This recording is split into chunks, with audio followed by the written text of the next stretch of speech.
ladies and gentlemen. Welcome to episode 167 of the MTB podcast, presented and hosted by Worldwide Cyclery, Kettle Mountain Apparel, and Trail One Components. I'm Jared. I'm Liam. And I'm Trevor. That is right. Ladies and gentlemen, the Three Amigos are back. And in this episode, we discuss our favorite mountain biking things of the year, as well as some classic listener questions ranging from eating Taco Bell for a year. Oh. Servicing a bike that's been sitting for a long time and everything in between. Interesting. I'm curious about those questions there. Everything in between. That's the question from the not to read. That's the question I told you not to read. Gotcha. Exactly. And speaking of things, Zach's words of wisdom. We'll jump right in. The best revenge is to live a better life. I like that. Profound. Yeah. Very profound. Take the high road. Wise words. Yeah. Take the high road. Live a better life. I'd love to know the context. I'd love to know more about where this came from, but Yeah. I guess we'll have the part of the fun is the mystery, right, Liam? We'll ask him tomorrow. Yeah, we'll ask him tomorrow. That's right. Speaking of fun things, Daniel's fun fact, you were once the youngest person on Earth. For at least a fraction of a second after you were born, nobody younger than you existed. Peaking. Wow. Peaking early. It's pretty cool. Yeah. Yeah, that's it's right. all downhill. Yeah, for a fraction of a second, we were peaked. You know, that's pretty cool. Pretty soon your back starts hurting. Oh, God. Mm. Right after. Which brings us to our fantastic testimonial. I bought a Revel Rascal from Worldwide Cyclery before the announced changes at Revel. The bike was literally shipping when the closing down announcements went out. I was immediately worried about my new bike, warranty support, etc. I reached out and Aiden calmed my nerves warranty-wise, called out the UDH and eased my concerns. I didn't know if he knew about Adam taking it back. But big thanks to him as the bike has been amazing and I just finished a 40-mile race this past weekend on it. Nice. That's pretty legit. Shout out to Aiden. Shout out to Aiden. And shout out to our boy Danny who sent over that fantastic testimonial. Hope you are enjoying the Rascal. Sounds like you are. Pretty sweet bike. You just got a Rascal. It's on the way. It's on the way. I don't have it yet. Tideman got a Rascal. Timing got the Rascal, yeah. You guys both got Rascals. And also, what amazing timing. Adam is going to be on the podcast. Our next episode. Next episode. Some would say I did that on purpose with that fantastic testimonial to tee up. To grease. Yeah.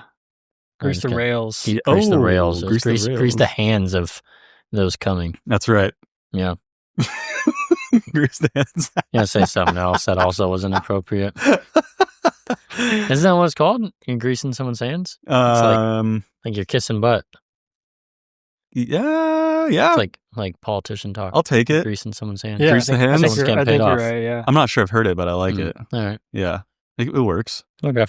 Speaking of things that work, bikes and rides we've been enjoying lately. Trevor, what have you been up to? I've been riding the Druid still. As you should. Yeah, been pretty stoked.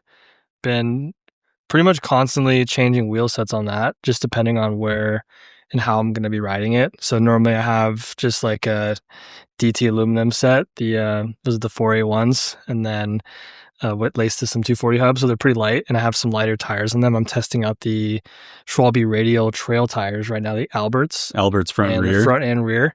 Super soft front, soft rear. Mm-hmm. And I wasn't really gelling with those at first, but now I actually really like them. Nice. I just had to figure out the PSI. So Yeah, it's very precise. I was going, because apparently you're supposed to run them a little bit harder than you should. So I was running too hard, and I was going like 32-30 or something like that, just to see. And it was like, this sucks. And then I went way too low, which is like the normal pressures that I would run. Yeah. And it felt horrible as well. They were just super squirmy. And then I kind of got into the zone. This is for the trail tires too. So I'm at like 26, 28 front and rear. Yeah. So that seems like a pretty good balance, because normally I'd run a little bit lower than that. So we're about like 3 to 4 PSI higher. You found the Goldilocks. Yeah, and that seems to work on trails around where we are, like just single track, some rocky stuff, nothing too crazy. Nice. I wouldn't want to ride those tires on anything too gnarly, because they would I think, squirm. Yeah. You I'd be curious to try the gravity if you did casing that. eventually, maybe next summer at the bike park, just to try those. But yeah, I just don't know how those would work on gravity type stuff. But I mean, apparently they're good. A lot of people like them, and people are racing on them. People are racing and winning races on them, so they must be doing something right. It's true. But yeah, so I've been riding Lighter weight wheel set on just some single track stuff, bigger rides. Me and Tideman and Sophie and Tideman's dad went out on a big ride 2 weekends ago, and we just did just a huge fire road loop because all the trails were too wet to ride. So that was cool to be able to do that on the Druid. And then the next weekend, rode locally this trail called Suicide, and which is extremely rocky, extremely gnarly downhill trail. So I put the Trail One shed wheels on it, and I've been trying the cast tires. So those have been interesting, been super good.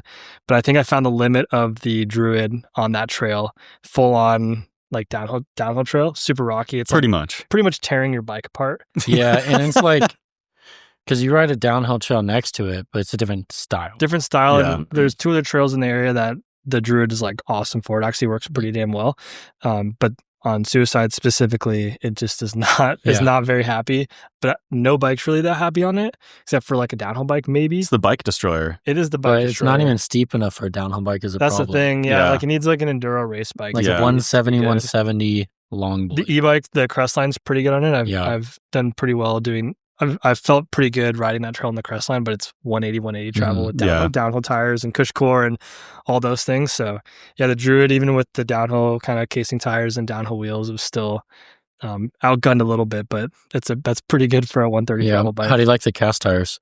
Pretty good. Yeah. I think they have a nice balance between the front casing being a little lighter duty and the rear being kind of like a downhill dual ply setup. So yeah, so far so good. I don't really have any complaints about those yet. I'm running typical pressures in those as well. Like I think 24 to 23 in the front, and then like 26, 28 in the rear, something like that. But it's just nice to ride that bike with that tire setup and just not really care about what I'm going into. Just go. Nice. Full of confidence. I can huck to flat, doesn't matter. And I've pretty happy with that. So it's cool to change the wheel sets on that bike and completely transform the ride feel. That's what it's all about. Yeah, that's what I've been up to. That's really nice. Hey, Jared. Well, kind of same as last time we chatted, but I've just been ripping the ASR, man, just trying to get miles in. And, that's kind of what that bike is all about. Like, it's kind of why I got it, was just to ride it all the time and put a ton of miles on it. And just kind of like, just kind of remove any barrier to like wanting to go for long rides. Just like this, like I have this super light, fast bike. Like that's the point, right? To go ride all day. To go ride and just carry speed everywhere. Yep. And you can ride pretty much any trail in the area until you get to like Suicide Zone. Yeah. Pretty much. Yeah.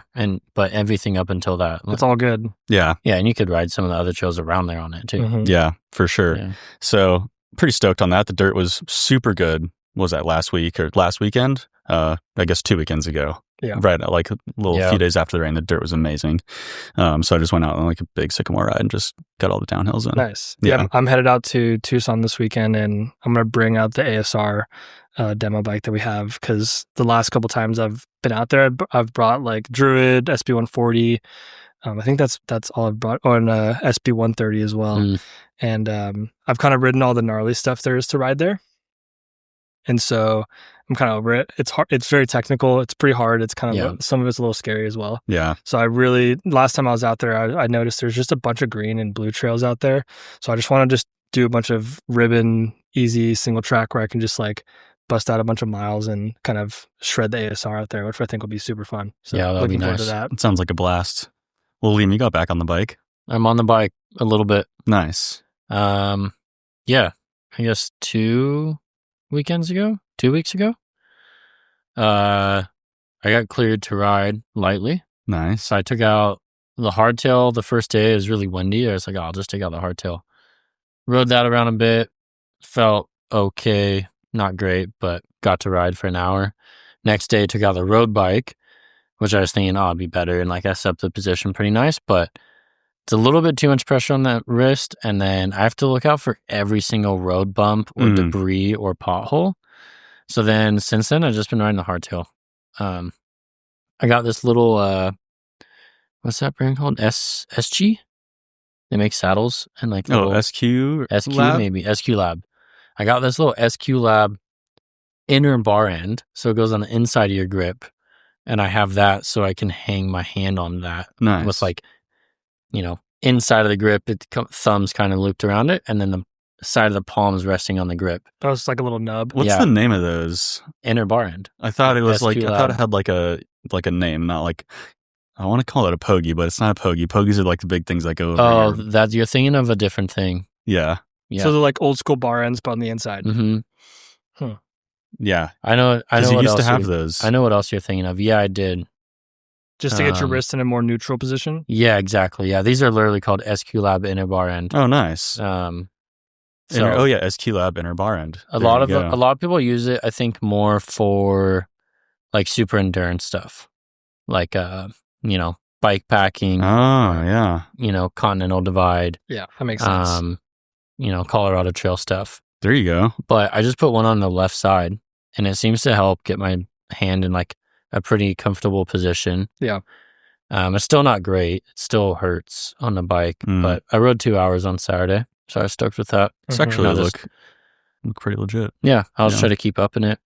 I'll ride tomorrow for like an hour, Get hour the and a legs, half. And get the wheel turning, the engine Yeah. rolling. It's got bad gas in it right now. I know, man. It's sad. I'm like, Stagnant. I mean, I'm gas. still running and working out and hiking and everything, but Yeah. getting on a bike, like my power and heart rate numbers are way too close to each other. Yeah, it's pretty sad. Yeah. Like, I think I was telling you guys, like my average power is like 148 and average heart rate was like 135, something like that. Like pretty sad. Could be numbers. worse. Um, I know slower guys. yeah, Yeah, No, Liam's, I mean- Liam's got expectations though. Yeah, Liam does Yeah. have expectations. yeah. My like normalized power was a bit higher than that, but yeah, it's still just like, Bro, like I was like, yep, got some work to that's do. where we're starting from. Yeah. Just about zero. Well, Zero where I've been in a long time, right? So, yeah. but yeah, just keep plugging away. But it's definitely nice to get on the bike. The hardtail's super perfect because I roll pretty fast. It's comfortable. I don't have to watch out for like road debris as much. So Yeah. Can you bunny hop right now? no way. No way. No way. Damn. Wow. Hmm. Yeah, and with all the storms, there's probably been a ton of stuff. There's a ton of stuff in the road. ton Yeah. of stuff on the road. And potholes too. Mhm. Yeah. Potholes not so much, but definitely like just sticks and twigs and stuff that Nice. you don't have to look for on the hardtail and you do on the road bike. So Yeah, for sure. even I Yeah. got a new Revel Rover, sick gravel bike with like 40 slicks on it, but it's still a little too rough right now. So Yeah. hopefully in like a week or two I can get on that a little bit more and do some like proper big rides. But yeah, for now, what's funny? My butt hurts just as much as my hand. Like You need some saddle time, baby. I need some saddle time, and I can't really stand either. Mhm. It's weird. Like So you're just constantly set. Mhm. Yeah. It's, Yeah. So I can't even really stand to like relieve some pressure and like move around a bit. Uh, So yeah, it's like my butt was like pretty unstoked after a 2-hour ride on Saturday. Like I don't know if what hurt more, my butt, my hand, or just like everything. Yeah, it's just really those two things. Yeah. but, yeah. It's crazy how quickly you lose that on your butt, rather. your bike butt, Yeah, I know. Just like a couple weeks, honestly, I feel like it's all it takes, but a couple months will definitely do it, you need to Yep. build up that leather. Yeah. Yeah. Build up But- the thing. Got on the bike, riding. I got new Revel Rover that's stoking me out and a Rascal on the way. So Nice. Yeah. Soon. A Soon. refreshed quiver. Yeah. That's pretty legit. So you still have the Banshees. You'll have Hardtail, Rover, Rascal, Banshee for ASR. AS. I might take the parts from the Banshee to build the Rascal for now. Oh, yeah. Until next season. For sure. Yeah. Nice. Because I'm not riding that Banshee anytime soon. No. Yeah. It's an enduro bike. Fair enough. But, yeah. Sweet.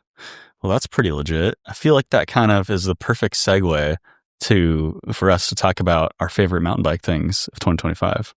It's been a year. It's been a year already. And now we're in December. That's insane. Yeah.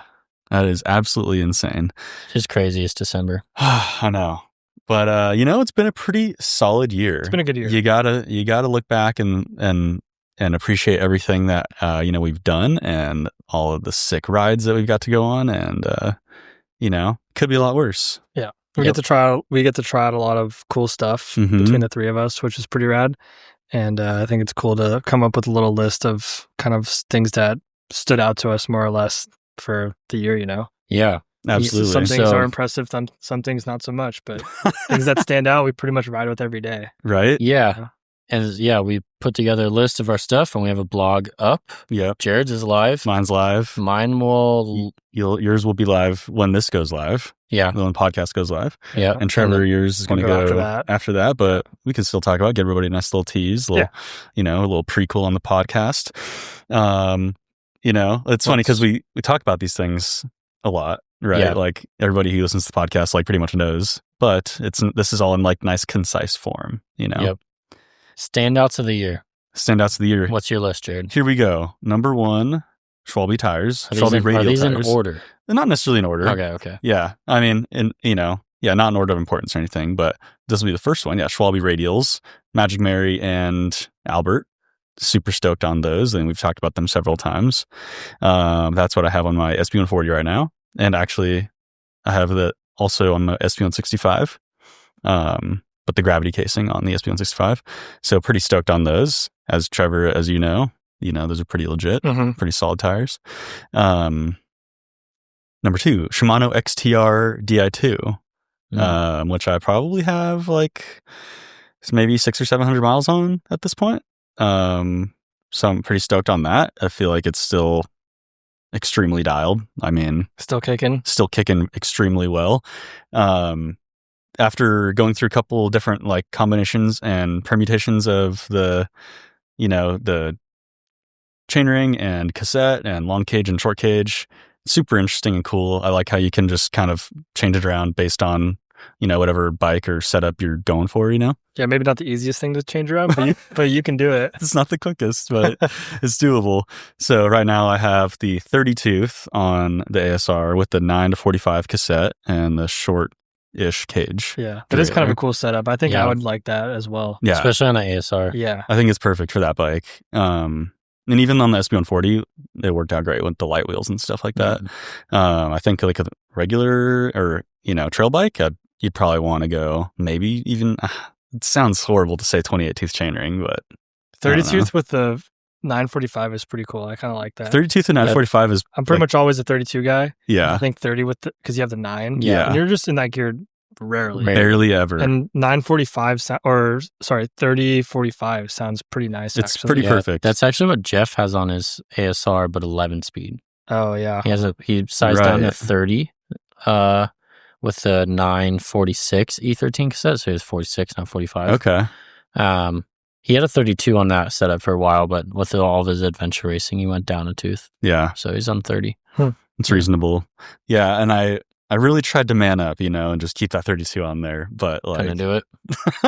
It's so nice to have a bailout gear when you're just bonked. It's nuts. Or in the end of a ride. I'm a big advocate for that. It is so nice.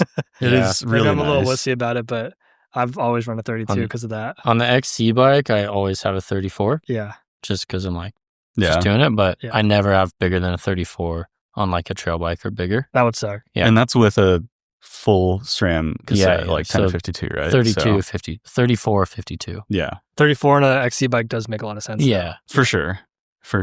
And like if I had a bigger, you're right, if you had the bigger granny gear, like that'd be fine.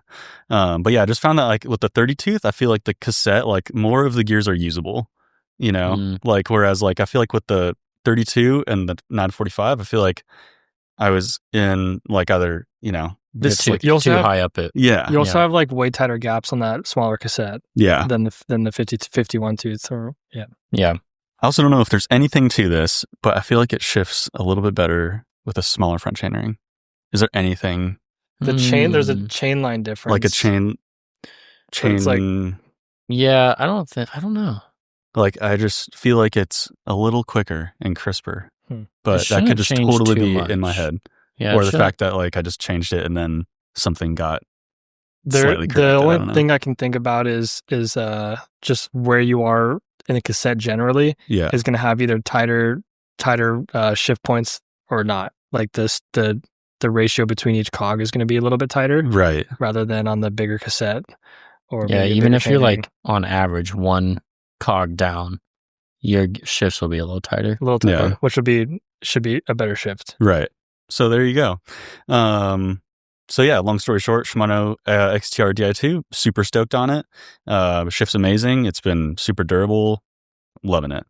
Next up, we have SRAM Mavens. Specifically, been running the Maven Ultimates on the SB165, and you guys are pretty familiar with Mavens as well. Mhm. Pretty amazing breaks. I think once you get them dialed in and figured out and used to them, it's like I'm not sure there's a They're better insane. break for an enduro bike or trail bike even. They're insane. Super good. And like just seeing them on all of our like demo bikes and the e-bikes and stuff like that, it's just like you just hop on and you're just like super familiar and it's like super powerful. Yep. So that's awesome. Fox Neo dropper post. I'm just like, continuing the theme with being spoiled. Seriously, wireless, Jared's got a bougie list. Got a bougie list. This, of course, it's stuff I love. It's bold bougie. This is legitimately the best dropper post I've ever used. I'm super stoked on it. Even just like I rode the MTE earlier today. I did a little bit of trail work, and I was like, I took that bike, and I don't know, something about the new reverb axis. I don't like it as much as the original. Well, the Neo just sounds insane. It does. It's very crispy, and the top out is very audible. Very. Like it slams up there. Yeah. Which I like because then you know. I feel like it also Reverb's quiet. Yeah, I feel like it also requires less force to compress or like to get down. I feel like when I was like the RockShox, you almost have to. I was like, what the heck? It's like you really have to kind of muscle it down. Speaking is kind of like just very niche, but like when you are like tired after a long ride, like your ass is sore, that does make a difference if like the dropper is hard to push down or not. Like, or you have to be like, sometimes if you're off the back, it'll be like putting too much flex in the post and you can't really get it down. You got to like scoot forward and then get it down. It's kind of a weird thing, but it can make a difference on a long ride. Yeah, for me, I always that's like where I notice I'm gonna cramp on a ride. Sitting down. No, when I go to drop the dropper and I have to do like a mini squat. Yeah, that's like, where I can and I stand up real quick. I'm like, whoa, okay, we're gonna be careful from here on out. Yeah. Like a couple years in Downeyville, because the end of the downhill, that dropper's up and down like so much, 20, 30 times. Yeah, and then you do one, you like get some twinges. You're like, all right, I'm not gonna see if I can drop it for a while and just keep it up. That's nothing worse than a dropper post that doesn't really work too well either. It's like doesn't come up all the way. You're just so annoying, so frustrating. And that's literally what I was about to say too. Is like the consistency of the actuation is like every time I've never had a single missed, top out, whatever. Like, Fox doesn't have like the best track record with like transfer serviceability or like out of the box notchy whatever. Never had that issue ever once with this. And also like kind of you're talking about like fatigue, deep in the ride or whatever, like it's a very minor thing, but just having like this much button to push versus the full throw. It sounds pretty sad until you get really used to electronic buttons. it's on either on a shifter or a dropper. Yeah. You get used to them and then you go back to mechanical and you're like, oh, I have to push this lever all the way. It's insane, but it's so true. It is. It no, is for so sure. true. I love being tired on a ride. Every little thing you do makes a difference, and just pressing a button is great. It is. And the Neo is insane because you can just spam that thing for sure. And also the controller for the Shimano Di2, I feel like it kind of mimics the tactile feel of the Neo and the Shimano. Like they're kind of similar versus the Pod and the Neo. You know what I mean? It's like the clicking is comparable. It's very nice. So next up we have my SB165, which has been one of the best bikes I've probably ever owned. We took it to Whistler, Tasmania. Gosh, I mean, it just absolutely eats up anything in its path, and it really just encourages you to make very silly decisions. Gives you some confidence on the trail. It absolutely gives you the confidence that you need, especially like on those, trails like in Squamish, like extremely steep and like riddled with features and stuff like that. It just kind of is like, do it. Yeah. Just kind of eggs you on a little bit, which I love. Jared was definitely sending it on that bike in Squamish. Hell yeah. And BC, yeah. We were having a great time. Yeah, we rode some trail. Yeah, we rode some stuff where I look back on it. It gets real out there. It gets real. It does, like fast too. You're like, oh man. Some of those slabs, like was that one trail called like Schlossie slabs or something like that, with the insane like I don't know. There's a vertical shoot into that corner with like massive rocks and roots in it. And Not Rusty Trombone. What was the other one? PhD. Oh yeah. PhD had some gnarly slab work on it. Now we're just really steep and gnarly. It doesn't even compare to anything around here. No. Like stuff we have here is like, oh, it's gnarly, but Yeah. like it's not compared to that stuff. Like, It's like just not. It's just not. the closest we have is like Rocky Peak. Yeah, Rocky Peak or like some stuff in Laguna is pretty scary. Yeah, that too. But, Or like STD in the dry. That's gnarly. Yeah, but still, that's Or like sketchy Rocky Peak in the gnarly. dry. Yeah, it's like sketchy gnarly, not like calculated gnarly. Yeah. It's like this Mhm. is just dumb. Mhm. But yeah, I love that bike. Really stoked on it. Wish I could just have it forever. Honestly, I wish I could just live in BC and ride it because that is like where it belongs. I know. That's where it belongs. Next up, it doesn't like living down here. no. That's why I ride the ASR all the time. Yeah. I don't have to drive 20, 30 minutes just to ride the bike. Mhm. Next up, we have got the Kettle. What do we call them? Skid mark pants. Love the skid mark pants and the no fry long sleeve / short sleeve. Like go-to riding kit pretty much every ride. Super stoked on that stuff. Yeah, during the Yeah. summer I live in no fries. Yeah. Every time I'm on the bike, it's a no fry in the Yeah. summer. And I I'm worked out in a no fry this morning. Did Yeah. you? Mhm. Nice. Yeah, It's I run and Versatile, ride them. man. Yeah, great for running, great for riding. Yeah. Even in the wintertime, I'm a sweaty guy, so the no fry goes on as well in the wintertime. Yeah. Mountain bike pants are awesome too. I'm excited to wear those more this winter time. Yeah. Yeah, I haven't worn them. Yeah, At you all. haven't been able to. No. Dang. Yeah. Well, soon. Hopefully soon. Yeah, I mean, I've worn prototypes and seen them and everything. They seem awesome. So Yeah. They're good. Yeah, you're going to love them. Next up, I've got the Crank Brothers Mallet Boa shoes, which I've been running these very same pair of shoes, I think like 3+ years strong now. And the same exact the ones. same exact Wow. ones. Dang. The ones that I ripped the boa off in Squamish like a few years back. Mm-hmm. 3 years in one shoe? Well, 2 shoes, technically. 2 shoes. Two shoes make one pair, So My yes, brain just broke. yes, the very same pair of shoes. Nice. Um, That's lo- pretty impressive, man. They last a long time. For mountain bike shoes, that's pretty good. Yeah, I'm stoked, and I don't really want to get a new pair because they're just like so perfectly broken in. Oh, yeah. That's gonna be annoying to break. Breaking in a pair of new mountain bike shoes kind of sucks. All right, we're gonna wrap the rest of this up here quickly. So, MTE Yeti MTE, that is probably my favorite e-bike that I have ridden all year. And stay tuned for our favorite e-bikes of 2025 video dropping end of the month. That's going to be a good one. And probably the favorite thing of all is mountain bike trips that we have been very lucky to go on. And those have just been extremely awesome. It's so cool to go in different parts of the world and experience the trails they have to offer. It's a great way to do it. And it's like how people say music is like, the world's language or something like that. I feel like mountain bikes in the same vein, like everybody can get along with the mountain bike. It's cool to like go to different cultures and ride bikes and you get at the bottom of the trail and it's the same language at the end of the day. Yeah. Everyone's smiling and stoked and having fun and it's just the coolest thing ever. For sure. It's a great way to like explore land too. Yeah. But yeah, long story short. Yeah, mountain bike trips are awesome to meet people. I feel like we go on these trips and we become friends with everyone. Always. And and even like literally universal language. Me and Trevor were in Mexico City. And some of the people we're riding with, they knew very little English. We knew very little Spanish, but like it didn't really need it on the trail. Yeah. Mhm. Yeah. Like you're doing the same thing. It's pretty cool. Yeah. Everybody knows a sick send when you see one, and Yeah. everybody knows And a everyone sick knows trail when you everyone ride knows a one. good you versus a oh crap you. Yeah. Oh, Yeah. that's so true. All right, Liam, what do you got? First off, I have my Yeti ASR again. I wanted to put my frameworks on there, Mm-hmm.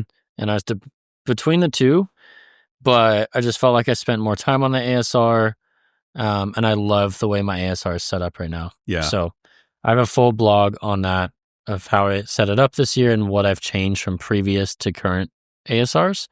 But yeah, XL frame, 130 fork, 115 plus out back. I love that bike, and It's I'm your stoked to third- ride it. It's my third ASR. Third ASR. Third setup, yeah. It's pretty cool. Third one's charm. Nice. On that bike, I have the SRAM Motive brakes, which are the Maven's little brother, but they feel so good when they're set up well. They have enough power for the little bike. but they're pretty light. Also in the close running was the SRAM Maven base model that I had on the frameworks. Mm-hmm. Super consistent. I bled those one time, setting them up before Tasmania, and never bled them until I rebuilt the bike to sell it. Wow. Never did a piston massage, nothing. One set of brake pads, one bleed for an entire summer's worth of riding. Pretty good. It's pretty impressive. insane. It's all you can ask for, really. Yeah, out of a brake. It's insane. Those are going on my next trail enduro bike. Yeah. Yeah, the motors Maven are pretty base. awesome as well. For like an XC brake, they have the power that you need for an XC bike. Yeah. At this point in how XC bikes are going, for they sure. have enough power to like make you confident on it. Definitely, Which is yeah. huge because like the levels before just weren't cutting it. They were not. And likewise with the Mavens, you can really tune rotor and brake pad. Mhm. And same with the motives. Like I'm on HS2 rotors, 180 mil front and rear with sintered pads. So I have them like pretty much beefed up as much as possible. Mm-hmm. But also on my hardtail, I have 160 with centerline rotors With motives as well. with motives. Yeah. Wow. So it's like the two ends of the spectrum. Because you also have like super slick tires on the hardtail as well. Yeah. So like it wouldn't make sense to have beefy brakes really. No, because that's another thing I've been saying is like you can only brake as well as much tire as you have. Yeah. So like if you have bald tires and you have Mavens, you're just gonna lock up. Like it's not gonna work. It's just gonna require you to have like more brake feel and like more finesse with Yeah. like modulating it. Yep. Because you slam on those, they're gonna lock. Yeah. For sure. The next one on my list is the Day Saver Essential 8 and Coworking 5 multi-tool. Ooh. These have ever since they came out, I think Jeff found them on like an Instagram ad or something like that. And then we put them on the site and now we like talk to the guys. But the Essential 8 is a 8-bit multi-tool, but it's all with like flippable bits in the shape of a normal L-shaped Allen wrench. Everything from a 2 to an 8 with a T25 on there. And it's so nice. That and the Coworking 5, which is like a tire lever, chain breaker, like 2 other things on there. There's 5 tools on there, so there's 5 things. That's pretty sweet. Those 2 live in my ride wallet, which go in my pocket every time I'm on the bike, no matter what bike I'm on. And I can't even tell you the times I pulled it out this year on every bike trip, every ride, toss it to a friend. And the 8 mil, it's a little tricky, but you can get a Derailleur. T-type derailleur Oh. adjusted with it. Oh wow. It's a little tricky. You have to use a foot, but Get some leverage. you can't really do that with a normal multi-tool. No. No. I've tried to take pedals off with a multi-tool and it just doesn't work. Yeah. It's annoying. So the way this one's shaped, you can step on it and you can actually get like, enough torque. Yeah. Yeah. I saw recently, like on a certain website, they like were talking about the Day Saver, and the comments were not very happy with it. But from what I've seen, it's awesome. Yeah. It looks good. It's it's pretty sleek. Were they just talking about like the bits, bits being soft? Yeah, not Yeah. being soft, but just like maybe falling out easy. Oh, But I feel like that could be also user error. yeah. Like, yeah. like that I happens do with keep- all the tools. Definitely. Yeah, I do keep mine in my ride wallet. Mhm. So like, it's always in an enclosed zippered pouch. There's like a little case for it too. You can get a case, yeah. Yeah. So I don't have it like strapped on the bike, or the Coworking 5 I think can bolt onto the bike or something with the Essential 8 like plugged into it. Yeah. So I could see how that could lose bits. Mm. But I just have mine in the ride wallet Yeah. with, Dynaplug and spare access battery and chapstick and whatever else I have in there. It's awesome. Yeah, it's nice, especially if you're riding different bikes too. It just makes sense. So So I you just don't want have- that to be living on your bike. No, I just have the wallet and that goes every bike to bike. So I love that tool. It's a good idea. I got to make one of those myself. I was think. literally just thinking the same thing. Like I need to make a little. I have ride like wallet. there's like a SRAM multi-tool, like that came with like Mhm. Axis stuff Yeah. and a wolf tooth tire lever, chain breaker kind of deal, and like a Tubolito. I just keep it in my helmet. Oh, yeah. But I need a ride wallet. That makes so much more sense. Yeah. Just Yeah. to have it in something like tangible. Mm-hmm. I've I been have in like the- a Topo Designs little like 3x4 square wallet. Yeah, thing. that's way too small. Yeah. Yeah. I've been looking for like the perfect size little pouch. I guess I should just get the same one. Topo Designs back country. Is that who makes the straps? Backcountry research straps. Backcountry research Backcountry straps. research straps. They made a good pouch too. Oh, nice.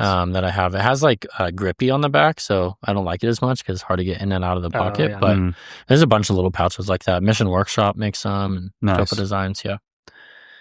Next on my list is Martin Nutrition with the 160 gel and solid bars, solid 160 bars as well.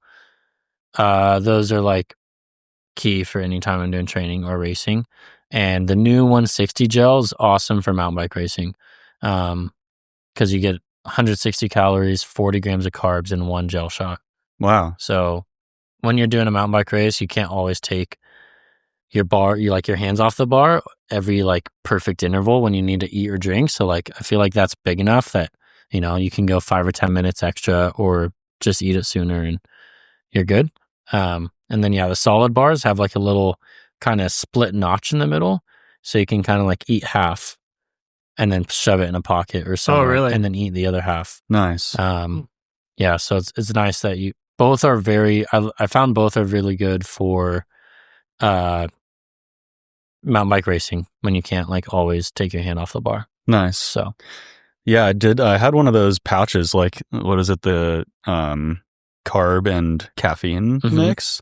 Well, like when I did that big sycamore ride the other day, and it's like impressive. Of course it works, but it's fun to play around with. Yeah, like whoa, okay, like let's go. I love the gels. They're good. Yeah, I actually put the test collection on the site, so you can get a test collection on the site now to get like kind of one of everything, like a sample pack kind of. Yeah, that's cool. I think it's like $17 or something. You get kind of like one of each. That's pretty legit. And I'll tell you something else at the end of the episode that you can do for that. So. Oh wow. Yeah. The next one, Usui Rush 8 vest. This vest is awesome. It has a Usui chest strap, which is really good. Like it doesn't bounce around or anything, but it also has a ton of storage. So you have chest pockets, a 2-liter bladder in the back with a pretty big expandable mesh pocket. I carry everything from all my food, an extra layer, like a windbreaker, small medical kit, to even some camera gear and all the food for the day in that thing. I brought to, every trip I went on, huge enduro rides we did this year, or XC rides, done hikes with it. I did that big hike with Jeff. I wore that. Nice. So, yeah. Medical kit's a good idea. Yeah, I always have a medical kit when we're in the bush. That's smart, mate. Yeah. It's a good idea. Yeah. Bush. I just went dirt bike riding and one of the guys had a medical kit, one of those small ones. I'm like, I should probably put one of those in my pack. Little yellow one or something. Yeah, just a small guy. Yeah. It's like, why do I not have that? Yeah. We're in the middle of nowhere. Yeah. Right? I don't know how good it'll do, but it can't hurt to have. Can't hurt. And it's one of those things that if you have it, you won't need it. Yeah. Yep. And if you're wearing a pack, you might as well. Yeah. Yeah. So that's real nice. Next is WTB Peacekeeper tires. Ooh. I was really stoked on these. Came out middle of the year. They have high grip and fast rolling, and now they also have a 120 TPI that I'm keen to try soon. I was so stoked on these that I chose to ride them for all next year. So nice. I think that's going to be my next tire for the ASR. Yeah, especially get a 120 TPI for the front. Really. Yeah. Nice. It's a pretty big deal for the tire guy. Yeah. They have high grip 120 TPI? Yep. Yeah. Yep. Nice. Yeah, that's the new one, right? Yeah. That's the move. They're like in the 700 gram range too. Really? Yeah. So like a Forecaster is 900 grams. Huh. And this is in the 7. So it's like. Do they have 120 TPI fast rolling as well? I think so. Really? Yeah. Wow. Yep. Really stoked on those. Tideman wrote a whole blog that's on the website too, if you want to check that out. I believe I did. Are you telling me or the listeners? I'm telling the listeners, but you should check it out too, Jared. I saw that as well. All right. The last two, Kettle Breakwind jacket. Ooh. Yeah. It's part of the new VF series, which is the high-end Kettle series, but I've been waiting for a really good windbreaker from Kettle for a long time. Like the two products I've been waiting on are mountain bike pants and a windbreaker, because those are probably some of my most used pieces of clothing that we did not make, especially for the winter in SoCal, quote unquote winter. That's all. I mean, the winter here is like all you need is pants and a windbreaker. Yeah, literally. It's insane. It's true. But when you have good ones, they're so nice, especially because they breathe well. The Breakwind packs down really small, has all the features you want, pockets in the front, pocket on the chest, has thumb straps, so it won't blow up your arm at all, which is really nice. So I've been stoked on that, and packs down small, so you can throw it in your backpack or even in a bib pocket. So stoked on that one. Nice. And last, my Garmin Epix Pro Gen 2 Sapphire. Ooh. Yeah. Wow. I just use it every day. It's on my wrist all the time. All the time. I'm so committed. I've tattooed I tattooed a circle. I didn't tattoo it. My tattoo artist did. I tattooed a circle around where the heart rate monitor reads, so the tattoo doesn't interfere with my heart rate monitoring. It's pretty sweet. Committed to the bit. Because it probably would, huh? It does. It won't work on my left wrist. Wow. I used to wear the watch on my left. Because it goes off of like ultraviolet light or whatever, whatever it is. Some kind of probably not great Some light beams. into your body, but yeah. I mean, I use this for every single ride I do, every workout. Tracks my sleep, HRV, all the goodness. So yeah, I literally yesterday or the day before, I was charging and I almost left home without it, and I got out the door and I was like, oh, and I went back. Feel naked. Yeah. You probably look. I mean, you don't as much, but like people without tattoos, it just looks. The tan line is insane. Yeah. Well, you can still see like under where it is. Yeah, it's super white in that little hole. That's funny. So yeah, it's been replaced by the Phoenix 8, but still a great watch, and yeah. Nice. Bougie. Sweet. That's pretty legit. Trevor, what do you got? All right. So my list is not too dissimilar from your guys' list. Turns out these things are pretty good. First item is the Forbidden Druid. It's the bike I'm currently riding as well. Whew. And I test rode it as one of our demo bikes earlier this year, and I liked it so much I wanted one for myself. So built that up with a 160 fork and Maven brakes, just kind of a unique setup, which I'm very stoked on. It's just very versatile. And the more I ride it, the more I fall in love with it. I've totally gotten used to the high pivot kind of style of riding and the noise that the chain can make on the high pivot either as well. Totally ignore that now. And it's just a weapon. So super stoked on that. And it's just been awesome. Geo on that bike is so good. Yeah, and with the 160 fork, like it just kind of works for me pretty good. Like just like slackens it out just a little bit and makes it a little higher, and just the things that I want for my body style as well. So yeah, that's been super cool. Second on the list is Trail One Hell's Gate grips. They are the only grip that I can run now. It's crazy because I came off of ODI Elite Pros forever, and now I just run the Hell's Gates, and I put my hands on those and I'm like, I don't know if I can do this anymore. And I love how thick the grip is. You can just eliminates arm pump completely. Barely have to hold on to the thing, and it gets better as time goes on too, which is like, I run them pretty damn low. I love those broken in. Yeah, the best. Mine are pretty insane right now. They're super good, and I've actually been riding gloveless a lot recently, if I'm not doing something super gnarly. And with it being cooler outside, I'm not sweating as much, or at least my palms aren't sweating as much. So I have a ton of grip and a lot of trail feel with that. But I'll put gloves on as soon as it gets gnarly, just so I can really hold on. Turns out when I rode Suicide the other day, I didn't have gloves on, and I got really bad arm pump on that because I was holding on for dear life. Yeah. But every other trail was great. So I think it's that trail. But yeah, Trail One Hell's Gate grips, only grip I can run, even on all the bikes that we ride, or demo bikes or testing bikes, all that stuff. Like, that's the one thing is a mandatory swap, is putting those grips on, because just eliminates a really huge variable as your first contact point of the bike, right? Yeah. Third thing is also a Garmin watch. I have the Forerunner 965. I was the last person in the company, at least at the West Coast shop, to have a Garmin watch. That's true. Late to the party. Yeah, late to the party. I didn't really realize like how amazing it was before. I had a Whoop strap a couple years ago, and I didn't really like it that much. I thought it was kind of fake news a little bit, and I didn't also like how it wasn't a watch or anything productive on it. You had to go on your phone. Yeah, to it's use weird it. to wear. It's kind of stupid, and there was a subscription. Like it was expensive for no reason like that. So, Jeff was like, "How do you not have one of these? You're like so active. Like you're crazy for not having one." And I'm like, "Oh, just kind of raw dogging it. Just like I still use like Strava on my phone and stuff." And now that's how you have all those KOMs. Yeah.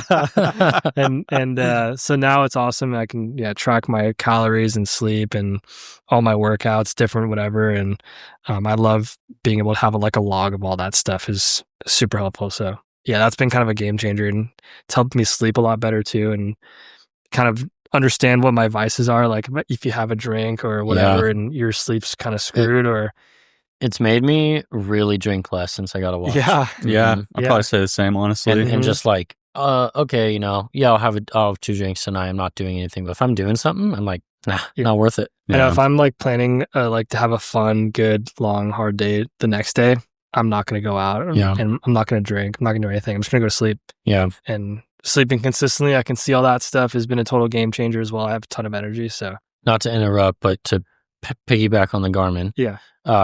I forgot today I was showing my PT. She was talking about Garmin watch, and I was showing her all my sleep history from my injury. Yeah. And it's very interesting on yours. My sleep history, you can, and my resting heart rate, you can see where my resting heart rate gets jacked up from being injured and surgery and everything, and my sleep just tanked down to the 50s. And then it slowly, your sleep was horrible. They've both kind of, now they've crossed, and I'm getting great sleep again, like 90 sleep scores, and my resting heart rate's almost back to normal. So and your everything. body's kind of balancing out a little bit. But you can totally tell, like, that's where I got injured to the day. Yeah. Yeah. Wow. I love seeing when I wake up what the sleep I got, and I love seeing my resting heart rate because I just know if it's low, it's time to get after it. Yeah. Next thing was a recent thing that I got turned on to by Liam and Tideman was the USWE Rush 8 vest as well. Nice. I've been wearing USWE packs for years now. Probably had like 5 different ones. And I've always loved them. Just I love the X strap and they call it No Dancing Monkey. And yeah, it doesn't really dance around. But if you do have it weighed down, the X straps can get it a little bit tight on your traps and your shoulders and can kind of just weigh down and be weird on your back a little bit. And then saw you guys running the vest, so I got one for myself. Total game changer. It's so I nice. love it. Yeah. I've literally ridden it 3 times now, and I've been in love with it ever since because it kind of hugs your chest and it takes all the weight off. There's no weight on your shoulders, actually. It's all on your kind of your midline in your chest. And that's just awesome, especially for mountain biking. And I also love how the pockets are right in front, so you can have snacks or whatever you want, just like on the fly as you go. You don't take the pack off and flip it around and all that stuff. And you can also put a lot of stuff in the back. So I can't wait to use that more. I'm really excited to use that for wintertime. Like before, like it'd be like, oh, I don't really want to wear a pack. Like I don't really like wearing a pack if I don't have to. Now it's like, no, I'm going to bring everything. And there's no downside to me yet. Yeah, nice. And you can still get in bib pockets too. So you can run the kettle bib pockets and the pack. You literally can go sunrise, sunset. Yeah. So pretty happy with that. That's been a recent thing for me. So number 5 on my list is SRAM Maven brakes. I've been running Mavens for the past 2 years or so, or I guess since they came out. And I was a little bit hit or miss at first because they were a little inconsistent for me. But I can't emphasize enough like the importance of having a good bleed. It's just like so important, and having the pistons massaged on those.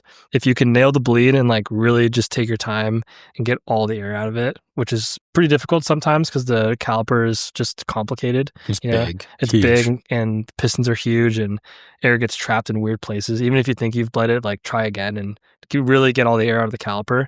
Once you do that and you massage the pistons, we made a video on it so you can see. They are insane. They're like by far the best brake I've ever ridden. I put them on my Druid. I'm running 180 rotors on that bike, and I've been able to do some pretty crazy stuff with 180 rotors. And previously on any other brake that I've ridden with rotors that small, like they just get burnt up bad. Yeah.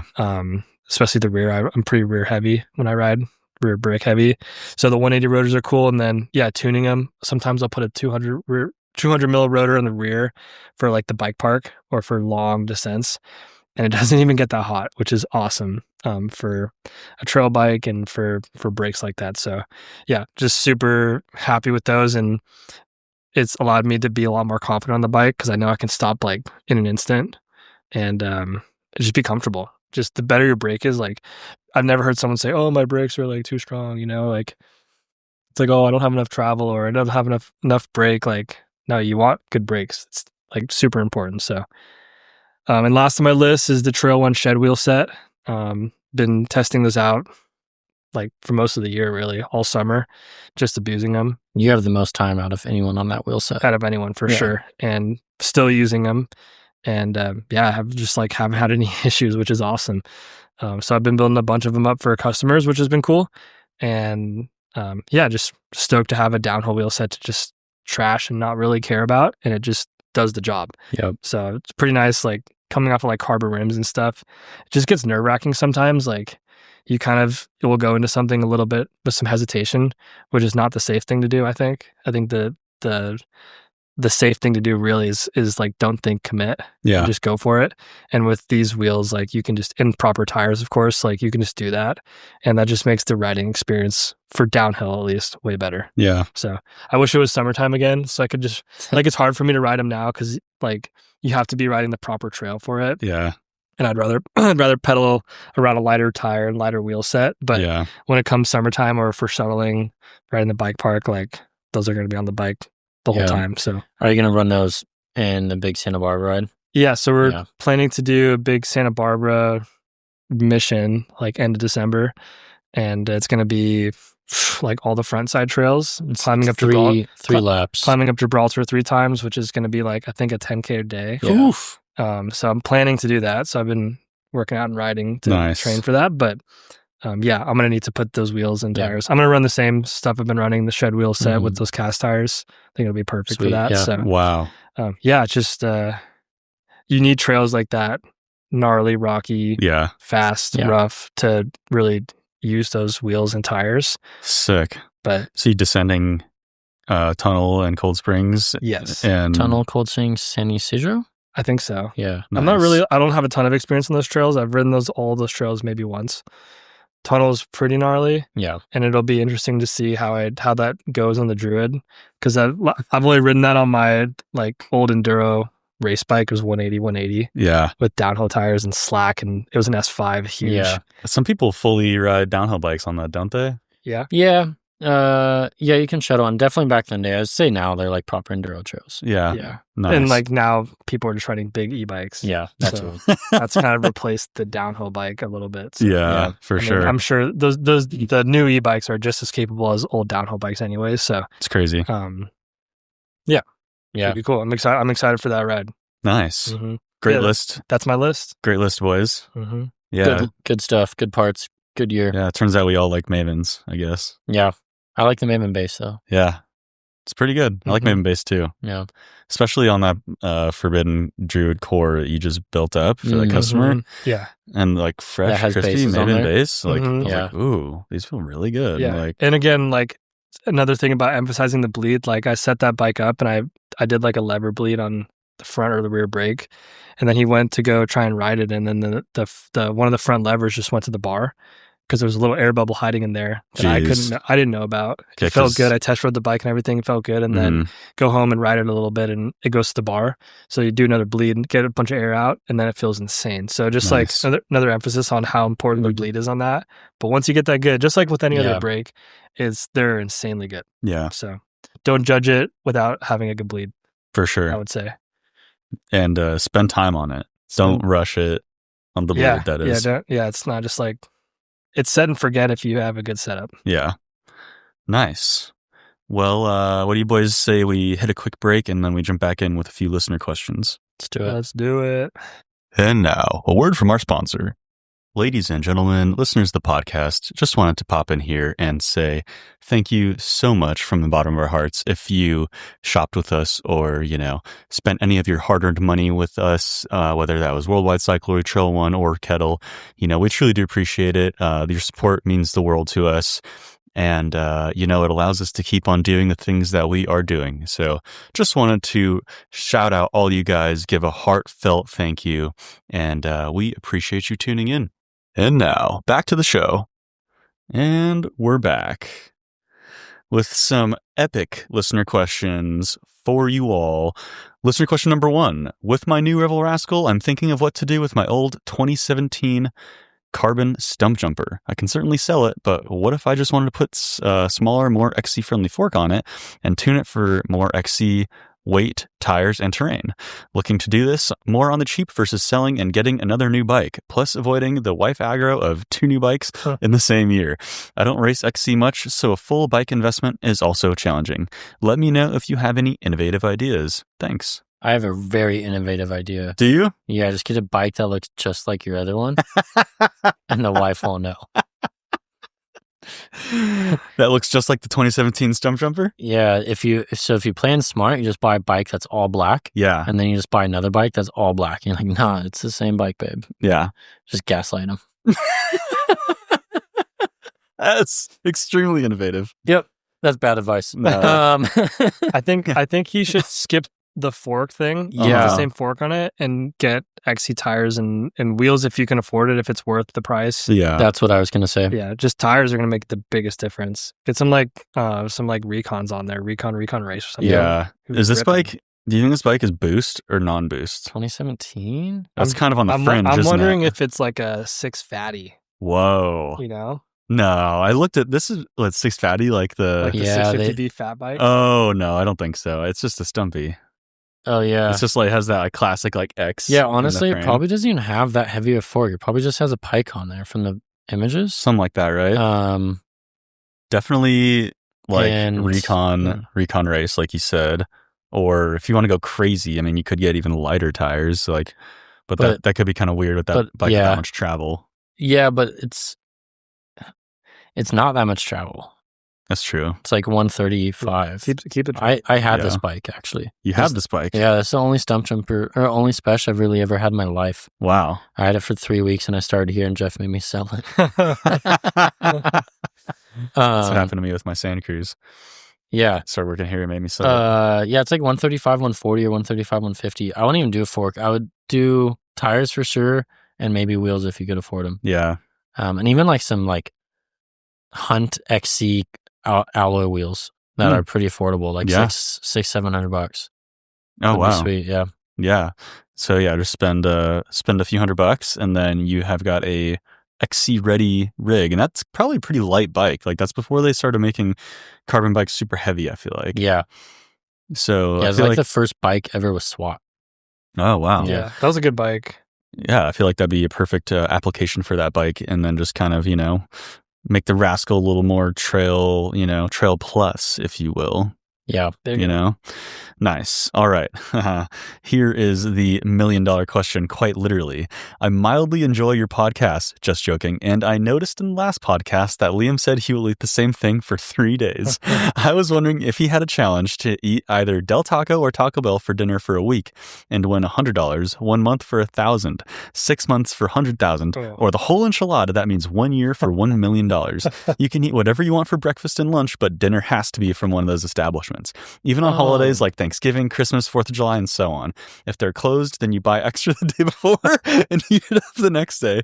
By the way, I do not have the money for this challenge, but if I win the Powerball, it's on. If you want to come down to South Florida and ride on the swamps, let me know. August, July, September are especially brutal with humidity and heat. Keep riding and sharing your energy for the sport. Brian Brewer. Well, Mr. Brewer. Mr. Brewer, would he do it? How long do you think you could last? See, because So here's the thing. you said you've said before that if Mexican food would be the one thing. Is that Mexican food? Is that food? is Taco Bell food? But doesn't Del Taco have like burgers and stuff? I haven't had Del Taco in a very long time. Same. And last time I've had Taco Bell was in Havasu at like a party weekend and a bachelor party like last year or 2 years So ago. it didn't matter. So it didn't matter. That was the Yeah. last time I've had Taco Bell in probably the last 5 years. Wow. So you're the perfect candidate for this question. Yeah. A week, I want to see, to me, I'd either commit and do 6 months or a year or nothing. Oh. Because like it's not worth it to me to ruin my stomach for $100 or a month for $1,000. Like screw that. Yeah. And I have Crohn's disease, so like it might mess me up long term. But Dude, the money is so legit in this though. yeah. But that's what I mean. 6 months for $100,000. Dude, This is okay. like some sort of Yeah. Mr. Beast challenge. You know? $100,000 would like legit change my life. Yeah. Yeah. And $1 million definitely would. So like, yeah, Go for it. yeah, I would. And you can eat whatever you want for breakfast and lunch. Yeah. Meaning, I mean, this like a little gaming a system. Yeah. I could just go there and get one taco for dinner. I could put down taco every day. So you're saying just get like filled up on breakfast and lunch. Yeah, and eat a taco every night. That is kind of gaming. I think it. I'd go for a year as well. I think I have no problem eating a breakfast taco or breakfast burrito every day, and then having a soft taco. Well, no, or, you can have whatever you can you eat want. whatever you want for breakfast and lunch, but dinner has to be from Taco Bell. Yeah. So you Oh, could make your own yeah. eggs and We're rich. whatever. We're rich. He's like, I do that already anyway. Yeah. So I'm just kidding. Trevor's like, this is my week. He's like, where's my money? Yeah. Yeah. Okay, that's I think hilarious. if we change the challenge to like breakfast, lunch, and dinner, That's what I thought. yeah, that would be life changing. At first. That would That'd be be a life changing brutal. commitment, but I still think I'd go for $1 million to that. I think I could Yeah. do it. Yeah. Yeah. I think I'm gonna side with you guys. I think I'd go 6 months.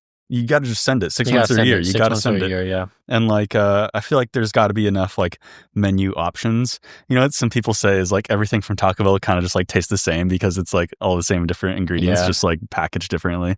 Well, I don't do cheese, so I would avoid like half the menu because of it. But yeah, a taco. All right, what's real quick? no What's probs. the go-to Taco Bell? What's the favorite menu item at Taco Bell? I mean, I don't go there that much, Yeah. but I like a soft taco. Is Soft good. taco. Yeah. When I was a teenager, eating it every day because it was the closest thing to a skate park. It's cheap as well. It was It Taco used to Bell. be cheap, yeah. It was Taco Bell or Subway. There was 2 things next to the skate park. Back in the day of $5 footlongs. And you remember that game they had at Taco Bell where you could drop the quarter in? Yes. Dude, I could do it every time. Every time. And get a quarter for like a free taco or something. Oh, there you go. Yeah. But my order was like 2 double-decker tacos. Ooh. So you get the hard shell with a soft shell with beans that's wrapped over the hard shell. That's kind of Oh, like it's a kind of a cheese game gordita changer. crunch. Fire. Or yeah. All Honestly, I want to make that at home. Now that I think about You it. should. Crunchwrap Supreme. Crunchwrap Supreme is great. Those are pretty good. Yeah. So my go-to is either Crunchwrap Supreme or a cheese gordita crunch, but with the Doritos Locos Taco. Okay, the Doritos Locos Taco is pretty good inside the cheese gordita Oh. crunch. That's so A lot of people don't know you can do that. Dude, Doritos Locos Tacos, they're good. You might have to be on something to They are to make really them even good. better, but Yeah, you should try that. I haven't had either yeah. of those menu items. Cheese gordita crunch. Cheese gordito crunch. Cheesy gordita crunch with the Doritos Locos Taco. It's basically what you're saying. It's like the Yeah. soft tortilla with like but cheese though. So it's like a quesadilla wrapped around the taco shell, hard taco Gotcha. shell with like a, Wow. yeah, it's actually quite good. That sounds like a blowout. and on that bombshell, Yeah. Man, we could have a whole podcast just talking about Taco Bell. Oh. for sure. All right. You guys want to read that last one? Yeah. I bought a 2023 Trek / 8 Gen 5 at Mammoth Bike Park this summer. It had only been ridden once before I bought it. I got it for $1,700. It's a steal. However, it was just sitting in storage for a year when I bought it. I'm wondering if I need to replace / service. What I need to replace / service. I have gotten some good rides in on it, but I'm thinking the brakes might need to be rebled and the suspension might need to be serviced. Do you think these would be good things to service or have any other ideas? I think you should do both those things. It certainly won't hurt. Yeah, I would agree. I would like. I mean, if you're erring on the side of caution, like just see if they work first. Yeah, I would. feel the brakes. They might actually feel good, but there I'd might be an air bubble in them. I'd probably flush fluid on the brakes. Yeah, Yeah. I would also look to get rotors and pads, the seals may have dried up. and I'd probably do just seal service, but on the fork and the shock. Yeah, Yeah. Yeah. and then make sure your tires are good, but their tires are probably fine. Yeah, I yeah. was going to say, it could be old or just like hard from, sitting for a year, but That is a steal, my man. And that's that is what a like, sick Slash deal. for $1,700. the Gen 5 is the non-high pivot, I think. 2023. Yeah. Oh, yeah, that's because the high non-high pivot was yeah. after that, I think. Great Right? bike. Which is a sick bike, yeah. Sick bike. I would also, obviously, basically things that you would do for like a basic or a protein, right? Like, bolt check. Yeah, definitely. Obviously go through everything and like maybe, lube the cables. Yeah, just ride around, like see what's not feeling great and adjust that. Yeah. Obviously just like, tune up, check headset, all that stuff. Mm-hmm. Check all the safety bolts, like your stem bolts and everything. And, it's like the one time you don't check those is the one time they're loose, right? Yeah. When I first went out to like ride the road bike after I built it up, and I hadn't ridden a bike in 8 weeks, I rode it and I came back and I was like, I don't even know if I checked the stem bolts. I did, I guess, but Yeah.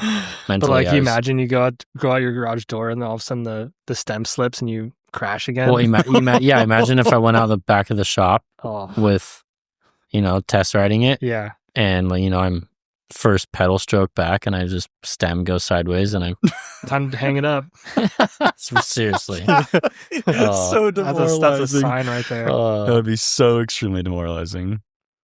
Awesome. Well, since we went a little bit long, that's gonna wrap this one up. Thank you all so much for tuning in. We truly do appreciate it. Yeah. Gosh, you said you had something for people. So if you leave a review, you get what? For the podcast? Yeah. You get a, was it $15 gift card or something like that? Nobody's written a review in a while. I thought it was 10. Get on it. It might be 10. I thought it was 15. Okay. Either way. If you if you leave a review, I see what you're going with this. So leave a review, rate us please on wherever you get your podcasts. Yeah. Spotify, YouTube, SoundCloud. wherever, SoundCloud. Yeah. Jeff or Apple Jared knows the spiel. Yeah. Screenshot it, send it into podcast@worldwidecyclery.com. That's right. We give you the gift card. Yeah. Your Martin test collection is now, well, depending on what you decide to give them, $2 or $7. I could have sworn it was at least 15, maybe even more than that. Well, hey, if you send it in now, you'll get $15 gift card. Or maybe mention it and we'll just hook you up. Yeah, mention it and you'll get the Martin test collection. That's right. That's a great idea. Absolutely great idea. Leave a review, get the test collection, try out the Martin. Yeah, you'll like it. It is 15. It's 15. I just confirmed that. All right. Yeah. So you get the test collection for $2. Basically free. What does $2 get you these days anyways? Nothing. Doesn't even get you Taco Bell. They don't even have a dollar menu that I know anymore. of. I don't know. That's sad. But the boys say Taco Bell is expensive. You might be able to get a soft taco. Maybe. A soft taco should be $1. It should be. It should be. It used to be like 89 cents. You can get a street taco for $2 still. I get a street vendor. That's true. Yeah. That's where I'm headed to after this. All this talk is making me real hungry. And on that note, thank you all so much for tuning in. We truly do appreciate it. And we'll see you in the next one. Cheerio. See Love ya. ya.